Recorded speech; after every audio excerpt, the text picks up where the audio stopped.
tightens rules to fight coronavirus riots. UK warns of a trucking chaos in event of a Brexit no deal. And the World Health Organization's COVID-19 vaccine plan is joined by more than 60 wealthy countries.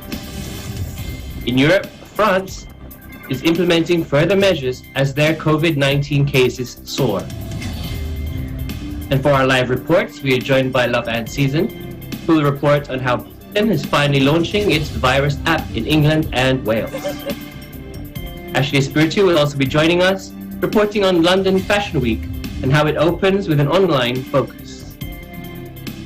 We have a report from EBC Spain on the strict health measures during the Madrid university entrance exams, reported by Catherine Arceo. EBC Belgium reports on a tour of Brussels Upper Town, reported by Maria Dowson. In our EBC Sports report, Gareth Bale returns to Tottenham Hotspurs. And we end today's show, as always, with our view from a window. This time we will be going to the French Riviera.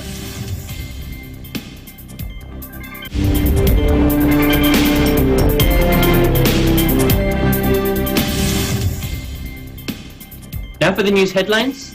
The UK tightens rules to fight worrying coronavirus riots.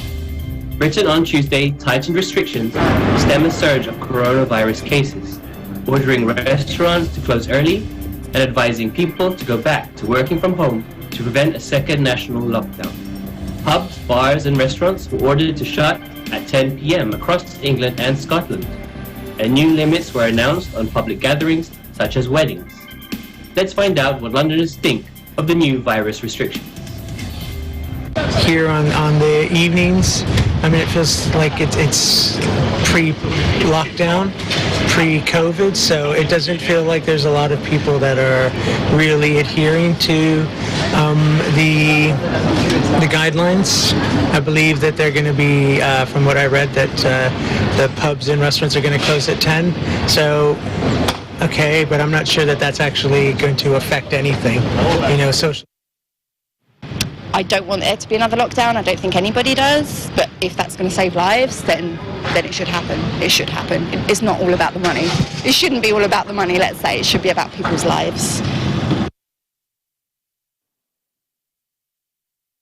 Government scientists have painted a grim picture of up to 50,000 coronavirus cases a day by mid-October, and a month later, exceeding 200 deaths every day if no action is taken.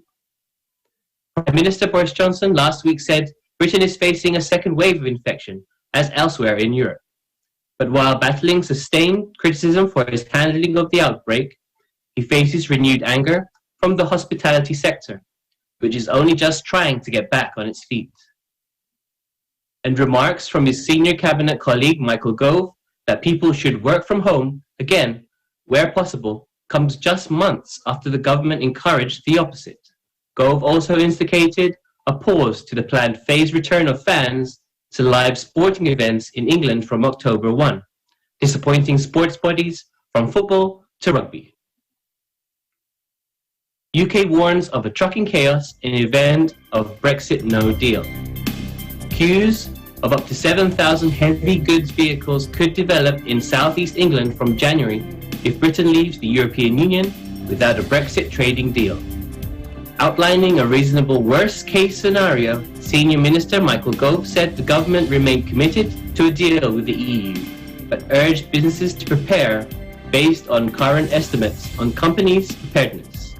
The government said it was likely that only 30 to 60% of trucks laden with goods would arrive in Dover and other ports in the southeast of England with the right paperwork to cross over to France. Gove told Parliament this could lead to queues of up to 7,000 HGVs in Kent from January 1, holding up goods for up to 2 days. Britain left the EU in January, but remains bound by Europe's rules under a transition period that expires on December 31. Beyond that, there is no certainty of a new trading arrangement, with the two sides locked in difficult negotiations. In case of a no deal, the government is developing giant lorry parks in Kent to prevent gridlock on the road system leading in and out of London. It also proposes to issue special permits for trucks heading to the cross-channel port at Dover and Eurotunnel Road terminal at Folkestone. That provoked ridicule on social media with suggestions that Kent could become another Brexit border flashpoint just like Northern Ireland. But industry groups say the onus is on the government to fix critical areas on the UK side, such as information technology for new customs procedures by the time December 31 arrives. The World Health Organization's COVID-19 vaccine plan is joined by more than 60 wealthy countries. The critical race towards developing a vaccine against COVID-19 is on, and one of the main preoccupations of the World Health Organization's headquarters in Geneva, Switzerland, is to make this vaccine available to everyone. Under a program called COVAX, the World Health Organization is working with other organizations such as Global Vaccine Alliance and Gavi and the Coalition for Pandemic Preparedness Innovations to create a mechanism that ensures a more equitable distribution of the potential COVID-19 vaccine.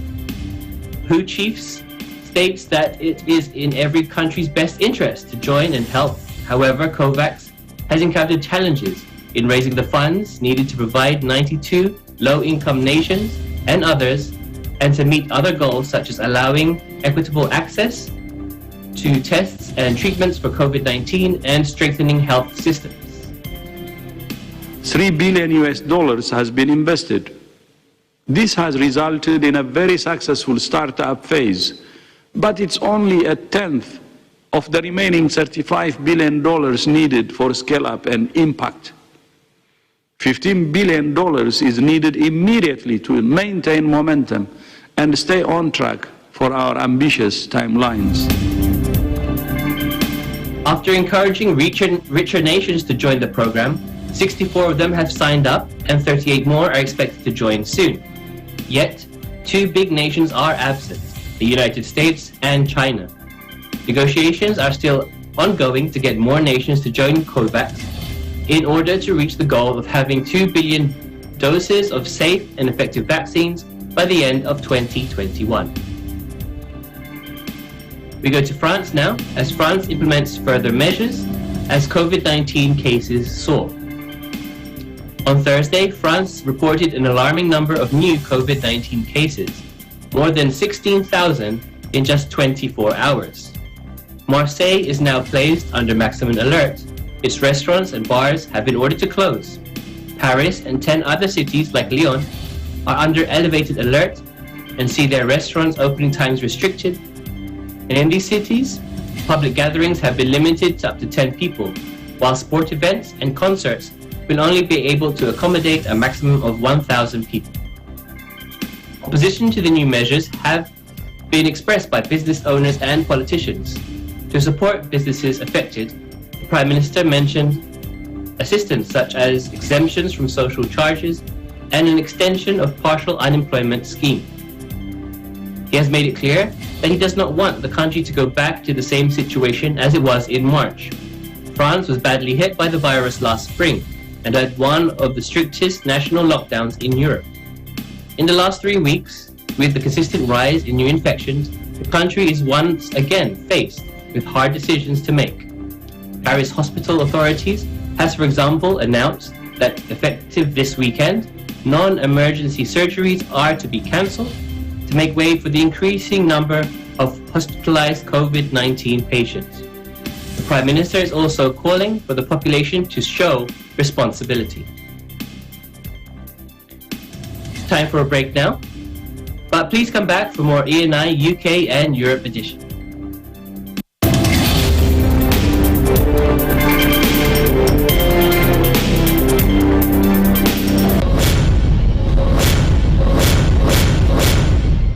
Limang contestants ang magpapawaw sa kantahan ngayong Sabado upang makuha ang 10,000 piso at magkaroon kaya ng chance na mag-uwi ng 2 milyong piso sa Grand Finals. Dito lang sa Tagisan ng Galing, Part 2. Tagisan ng Galing Part 2 is co-presented by Cooper, an expert in air conditioning and electromechanical, also engaged in structural, electrical, fire protection, plumbing, and sanitary services. Cooper, your ultimate MEPS and air conditioning solutions. Unlad Incorporated International, fight against global poverty. Canrib Corporation, your ventilation and air conditioning specialist. Our sponsors, BDO, we find ways. JRC Industrial Sales. R Square Variables Incorporated, your trusted UPS supplier and UPS maintenance provider in Luzon, Visayas, and Mindanao. RJK Services Manpower Agency Corporation. Robis Builders. Villa Cáceres. Chris Rock Enterprises. Victory Carpentry. DOP Asiatic Pest Control Services. And AUB, Aspire for the Future. In partnership with New Era University ETAP, Expanded Tertiary Education, Equivalency and Accreditation Program. Embrace Cafe, we embrace differently abled persons.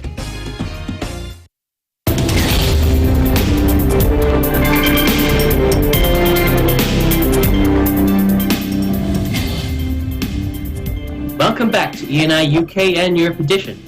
Now for more interesting stories from around the United Kingdom this week. A new app is launched in England and Wales to track COVID-19.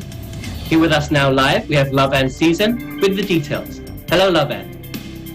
Hi, Giancarlo, and thank you. So, the British government on Thursday finally launched its troubled smartphone app to help track the coronavirus in England and Wales, 4 months behind schedule, and with cases once again surging. The government launched primetime television adverts Wednesday with the slogan, "Protect your loved ones, get the app."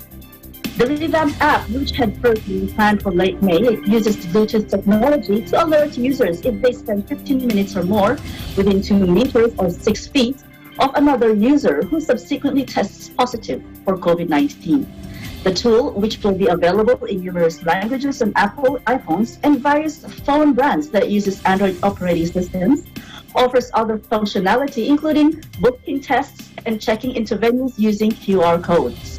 It relies on software developed by US technology giants Apple and Google, and in a bid to alleviate privacy concerns, holds all the data generated on people's phones and allows the information to be deleted easily. The app is being released behind schedule following months of troubleshooting on the Isle of Wight, off the southern coast of in East London District, Newham, and among another set of volunteers. The state-run National Health Service, or NHS, which has developed the tool in-house, abandoned its initial effort to create a more centralized data collection system after it was beset by issues. The embarrassing U-turn followed warnings from tech experts it would be less effective and that it should have switched to the Apple-Google software earlier. Health Secretary Matt Hancock said the reworked tool was an important step forward in our fight against this invisible killer. The Scottish Government launched its own app earlier this month, while Northern Ireland rolled out its smartphone tracing tool in August. Back to you, Giancarlo. Thank you, Lavan. Have there been concerns on how effective the NHS app will be given the previous issues that it's had? Yes, Giancarlo, there have been concerns. Charity Health Foundation is concerned about the effectiveness of the app because in the eve of its release, results from pilot tests over the summer months have not been published yet. Also, several coronavirus tracking applications used around the world and often relying on the same technology have had mixed success rate. Many experienced challenges from privacy issues to technical glitches, disappointing the take-up. Giancarlo? Thank you, Lavan. So what is the British government trying to do to encourage people to use this app? Well, British officials hope 10 to 30% of the population will download the English and Welsh app in line with the other countries' experiences and pilot tests, which they insist would help stem virus transmission. Now, also, according to Health Secretary Matt Hancock, they worked extensively with tech companies, international partners, and privacy and medical experts, and learned from the trials. That is to develop an app that is secure, simple to use. Giancarlo? Thank you so much, Lavan, for joining us again this week and for bringing us that report. Thank you, Giancarlo, also for having me. Reporting from London, United Kingdom, I'm Love Ann Season, and we live in interesting times. We go to our report now on London Fashion Week going online. With us live is Ashley Espiritu. Hello, Ashley. Hello, Giancarlo. Thank you. London Fashion Week kicked off on Thursday with a live stream show from Burberry, but without the hordes of industry insiders, A-listers and journalists who usually flock to it from around the world. The twice annual event is adapting to a new reality due to the coronavirus pandemic, organizers said, with a digital-first approach complemented by a handful of live events. Around 80 designers are presenting their latest collections during the 6 days of showings, some in catwalk presentations, but most via videos posted on the Fashion Week's official website. These presentations and shows are at a much smaller scale, Stephanie Fair, head of the British Fashion Council, told AFP, noting they would be limited mostly to editors, buyers, and people commenting. Let's listen in. Yes, so London Fashion Week is kicking off today. We have 5 days of presentations, some live events, mainly digital first. And it has been challenging. I think COVID has been challenging for all industries. For the fashion industry, that involves a few times a year a congregation of people who come and see live shows. It's definitely about adapting to a new reality. There's an opportunity to really rethink the industry as a whole, the frequency and purpose and approach to fashion weeks, the way businesses are building themselves, the way designers would like to build their own businesses. So as with other industries, the fashion industry has really had a reckoning with a shock like COVID.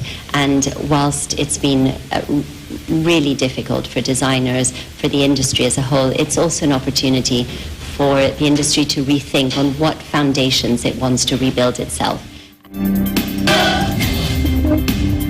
Also an opportunity for designers to really have a more personal connection with the editors and the buyers and actually talk through their collections, she added.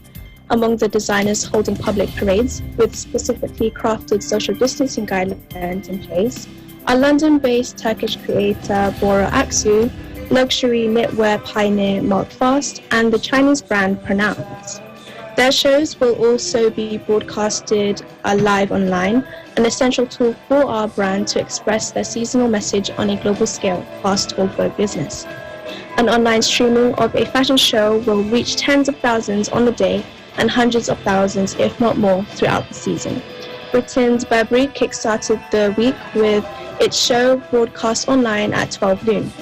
Named In Bloom and initially inspired by British summertime, it showcased the brand's water-themed Spring-Summer 2021 collection as streetwear meets classic, according to Burberry.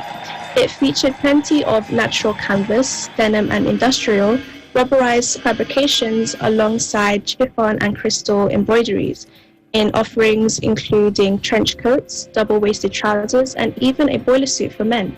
Riccardo Tisci, its Italian designer, collaborated with the German artist Anne Imhoff for a collision of fashion and art. The duo have conceived a fashion show as a performance, designed as an installation, exploring the freedom of expression, transforming fiction into fact as the real becomes unreal, the label added. Back to you, Giancarlo. Thank you, Ashley. That will be very different that it's being shown online. If you wanted to watch it, where would we be able to watch the London Fashion Week online? Well, the show was streamed live for the first time on Amazon-owned Twitch, a platform that popularizes communal video gaming, but including comments from players and its spectators. So this new platform, Twitch, was definitely a new platform they had streamed the show on. Other highlights of the week include the collections of former Spice Girl turned designer Victoria Beckham, London-based South Korean creator Yoo Don Choi, and Britain Molly Goddard. In normal times, fashion labels typically compete to stage their shows in the most extravagant settings, hoping to attract VIPs and influencers posting photos from the event. But amid ongoing restrictions due to the virus, which has claimed more than 41,600 lives in Britain, where cases are climbing again, fashion has moved firmly to the internet. UK editor-in-chief Farah Stoll said she is preparing to watch the week's opening shows from her kitchen table in her cashmere joggers with her 2 dogs. Giancarlo? Thank you, Ashley. Could you also tell us a bit more now about the financial effects, the financial side this has had on the London Fashion Week? Yes, well, Giancarlo, organisers have hailed the fact that the event is being held and noted the coronavirus has prompted a reckoning for the global fashion industry, as Stephanie first said. The BFC has warned it faces enormous challenges due to the impact of COVID-19 and has set up a £1 million emergency fund to help designers. Whilst it's being really difficult for designers, for the industry as a whole, it's also an opportunity for the industry to rethink on what foundations it wants to rebuild itself, said there. The fashion sector, which employs over 890,000 people in Britain, contributed to £35 billion, equivalent to $45 billion and 38 billion euros, to the country's GDP last year. Meanwhile, traditionally devoted to women's fashion, this September Fashion Week is the first switch to a new normal gender-neutral format, showcasing men's, women's and mixed collections. Back to you, Giancarlo. Thank you, Ashley, for that interesting report, and thank you for joining us again this week. Thank you for having me, Giancarlo. I'm Ashley Spiritu, EBC correspondent from London, United Kingdom, and we live in interesting times. It's time for a break again now, but please come back for more ENI UK and Europe edition.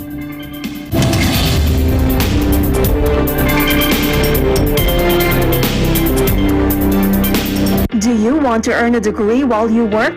New Era University now offers Expanded Tertiary Education Equivalency and Accreditation Program, or ETIAP. ETIAP is an educational scheme that recognizes knowledge, skills, and prior learning obtained by individuals from non-formal and informal education experiences. It is implemented through deputized higher educational institutions like the New Era University that awards the appropriate degrees. Programs offered are the following: Master's Program, Masters of Arts in Education, major in Educational Management, Master's Program in Business Administration, Bachelor of Arts in Science, major in Political Science, Bachelor of Arts in Science, major in Mass Communication, Bachelor of Science in Education, major in Filipino, major in English, Bachelor of Science in Business Administration with majors in Human Resources Development, Marketing Management, and Financial Management. Beneficiaries must be Filipinos who have attained at least high school level of education. The program is flexible and you don't need to attend regular classes. Expanded Tertiary Education Equivalency and Accreditation Program, or ETIAP, is under the supervision of Dr. Nilo L. Rosas, the University President, and Professor Anita P. Santos, Director of ETIAP. For more information, contact the following: Cristina Moreno, 0995-138-0786, or email cvmoreno@meu.edu.ph, or Arlene Sarmiento, 0906-298-9150, or email cedctl@meu.edu.ph. What are you waiting for? Let New Era University be your partner in achieving your dreams.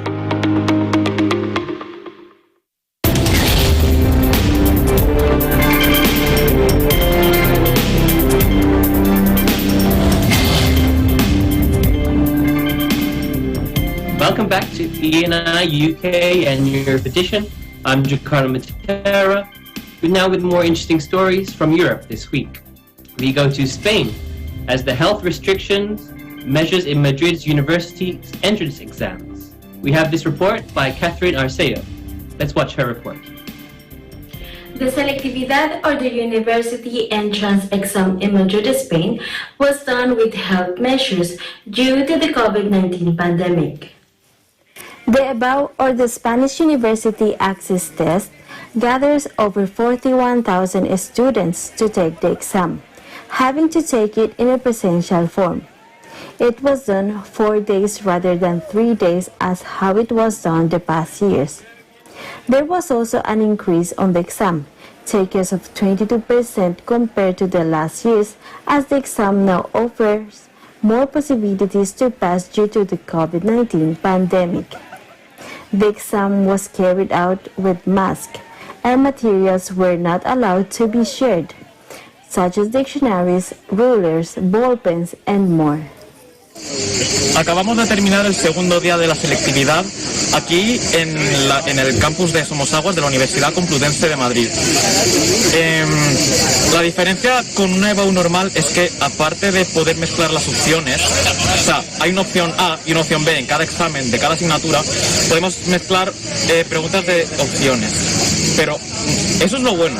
Luego lo malo es que, por ejemplo, tienes que echarte alcohol todo el rato en las manos para desinfectarte, y además que tienes que estar con la mascarilla todo el rato en el examen.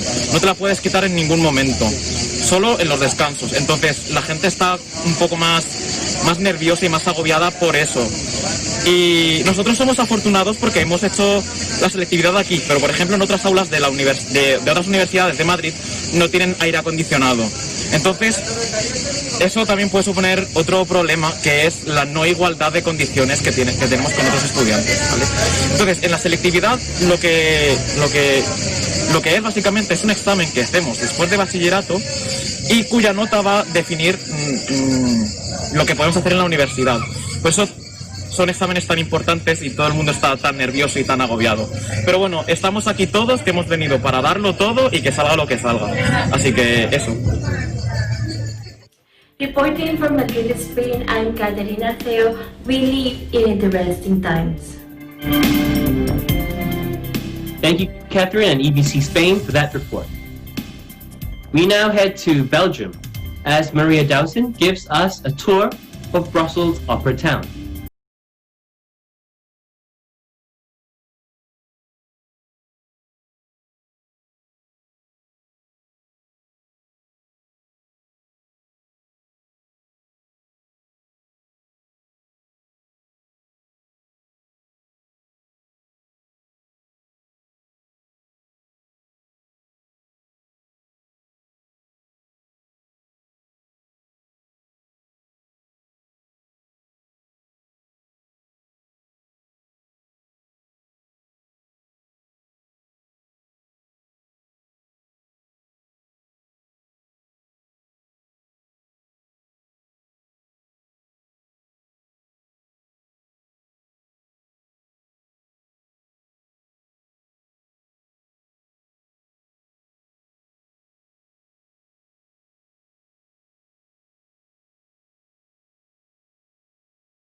There's way more to see and enjoy than the upper town of Brussels.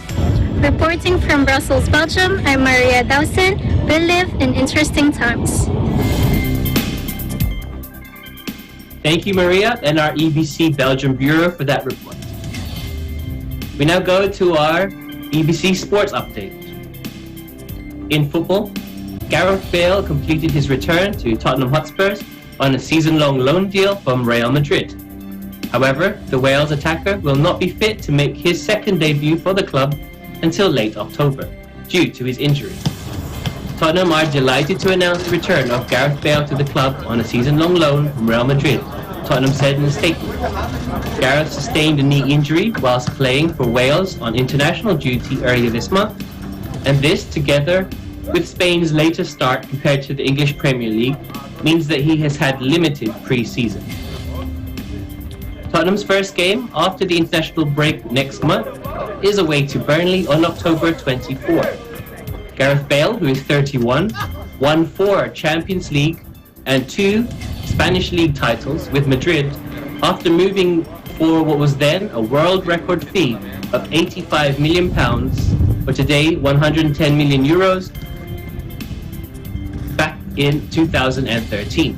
However, he had fallen out of favour at the Spanish champions in the past 2 seasons, since Zinedine Zidane's return as coach.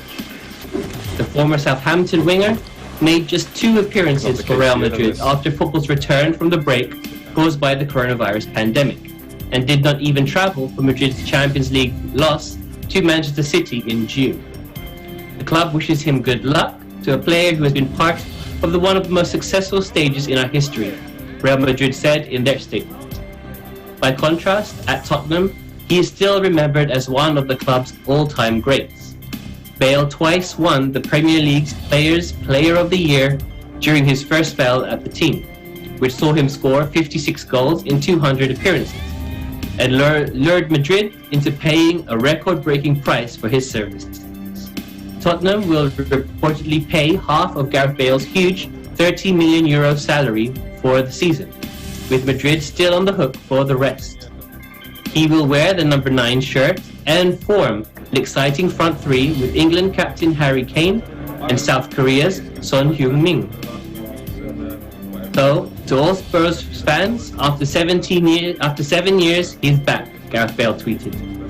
Spurs are badly in need of a lift after failing to qualify for the Champions League for the first time in 5 years last season, and started their new Premier League campaign with a dispiriting 1-0 home defeat to Everton. We go to our view from a window to end this week's show. And now, this week, we go to France. In particular, Atibis is a town in southern parts of France, located between Cannes and Nice, which is one of the French Riviera's preferred destinations. It is known for its old town and vibrant open-air markets filled with food and crafts, surrounded by 16th century ramparts. Following the path along the edge of the ramparts, you can stroll from the harbour to the southern beaches along the coastal region. The entire town is surrounded by sandy beaches and the blue of the Mediterranean Sea. Picture perfect like a postcard. This video is courtesy from Vanessa Sinamban from EBC France. We hope you stay safe and keep positive. We will be bringing you new stories again next week for our UK and Europe edition. I'm Jakar Matera, and we live in interesting times.